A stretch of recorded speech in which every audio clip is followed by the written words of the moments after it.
Hey, this is Brad Buckner, sharpensbest.com, and you know what? We have all four, the red, white, blue, and black rectangle sharpeners, and today it's going to be a tutorial on how to use the rectangle sharpener. Get a lot of people, evidently, they just don't go look for other videos. They'll watch one video, then they ask questions, which is all the questions. All questions are always answered in the videos. There's only so many things you can do with these. There's only, you know, it isn't like how do I use the rectangle sharpener to change the tires on my semi. That isn't going to work very well. Okay, so today, let's pop a knife open here. Oh, ow, actually that takes the fingernail right off. A little disclosure. If I do this a little bit, people say, oh yeah, it was already sharp when it started. No shit, okay? They're sharp, they're all sharp. I just show you the procedure, not that, oh, this was dull and now I sharpened it, okay? So let me get situated here a little bit.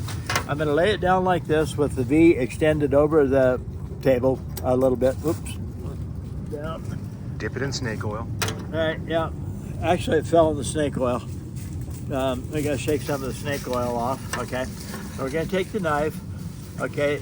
You got a flat back here, then you have a hollow grind, then you have your secondary bevel. All right, so your secondary bevel, you got the heel back here, and you have the apex, I call it the heel and the toe. So the cutting edge would be the toe, the back part would be the heel. So you have your degree of angle anywhere, and on my knives, I don't care if it's 10 to 12 to 15, doesn't make any difference to me at all. People are going, ah! You know, I'm 73 years old, my knife's cut. I don't give a damn what's on the edge. Okay, sounds weird, but that's how it is. All right, so run it through gentle like this. Never do this, okay? I see people, the first thing they do is they try to do this. Don't do that because it's gonna bind up, it's gonna catch, it's gonna jerk and stop, it'll be uneven. Never, ever, ever hold the sharpener and run it down the blade like this. Put the sharpener on something solid. Put your finger on it like this, okay? Catch it a little bit with my thumb, put my middle finger here, let it hang over the side, and gently run it down through. Now this is gonna echo through the table, so it's gonna sound a lot worse than it is. Don't tip it up too much because you're on the plastic. If you're on the plastic, you're not gonna do anything to the knife. People get a hold of me and they'll say, your sharpener completely destroyed my blade. Okay, these don't do anything. My sharpeners don't do anything. Absolutely nothing. My sharpeners don't do anything. They're inanimate. They don't have legs, they don't have feet, they don't have fingers, they don't have arms, they don't have eyes, they don't have a brain, they don't have a body. They're inanimate. Okay, my sharpeners don't do anything. It's you that's doing it. Get a hold of the knife like this and rip it through there. It's you that tears up the blade. Notice I'm holding it like this, kind of like a fiddle bow, and I run it through like that. This is how I have a hold of it. My little finger down here, just exactly like a fiddle bow. All right. A tune-up is light like this, and then tip it right across the point. If I need to work on just the point, I do this. Don't press too hard. You won't see, if you could see a cloth underneath, a black cloth underneath what I'm doing here, you wouldn't find any metal on the cloth. I know people say every time you touch the carbide, you have to take metal off. That is really not true at all. Just like that. Okay, then you have the open face straight line corners. Okay, that's a straight line down there and the same way down there.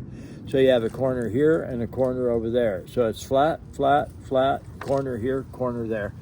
You can actually tip it over. It looks just like that. All right, match the bevel. That's parallel. There's a match. Turn it and run it along like this. Don't come up here like that. I see people trying to do this, like that, and all kinds of stuff. Okay, just like this, about halfway up, about 3/4 to an inch back, 3/4 of an inch. About half of the sharpener, okay, is under my thumb. And then just like this. I am not putting any pressure to speak of at all on there. I can't, no lighter than I've got a hold of this. Just like that, and just like this. Now I flip it every pass. When I start flipping it every pass, I'm polishing the blade to get the wire edge off the blade. when you get done with my knives, there is no wire edge sticking out there. So let's hurry. And yes, it was sharp to start with. If it's still sharp, then obviously I'm doing my job right, because if I wasn't, it would be dull. You can't take tungsten carbide. Denver Magazine. Nope, that's a different one. Oh, we got a different. Oh, we got the Good Life. I am so sorry. So anyway, then we do that.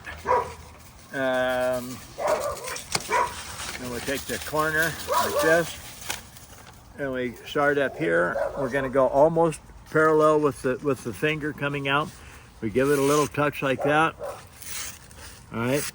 Yes, I cup the paper a little bit. Everybody does. That's how it is. I never go down like this. That's not going to work worth a damn. It's a thick blade anyway. I want to pull the paper like this, not like that, and not like that. Okay, so just like this. Go right on out. Yes, I'm sliding it along. It's going towards the tip. It seems like so many people think that no matter what knife you have, no matter how thick it is, no matter anything, you should be able to push cut it. I say people that use the words push cut all the time have absolutely no idea what they're talking about. They've heard it somewhere. Oh, it's got a push cut. No, it don't have to push cut. If I'm going to take a knife to the woods, I'm going to go to Alaska, or I'm going to go somewhere, the last thing I want is a good hefty pocket knife that'll push cut. Blade's too damn sharp. I want something if I need to cut a piece of wire, I pick a rock, put the wire on a log like this, and then whack it with a rock and cut the piece of wire. All right. So this knife is plenty sharp for what I want to do with it. All right. Oh, bent the paper. Actually, the paper has a bend in it. So just oh, it's got a nick. That's what's wrong. All right. So if you got a nick, you turn it at a steeper angle this way. That would be parallel with the blade. Okay, that's close to parallel. If you're parallel, not 90, you'll actually take the nick off the blade. Yes, you're going to get a little tiny chatter on little tiny, I call them railroad tracks. Let me ask you something. If Cold Steel made a knife at the factory to look exactly like my blade, would you bitch at them and tell them they're stupid? People tell me, oh, you just ruined the knives. If the knife cuts and it keeps cutting and it holds an edge long enough to make me happy with the cutting, cuts everything I want to cut, I don't care what the blade looks like. It's irrelevant.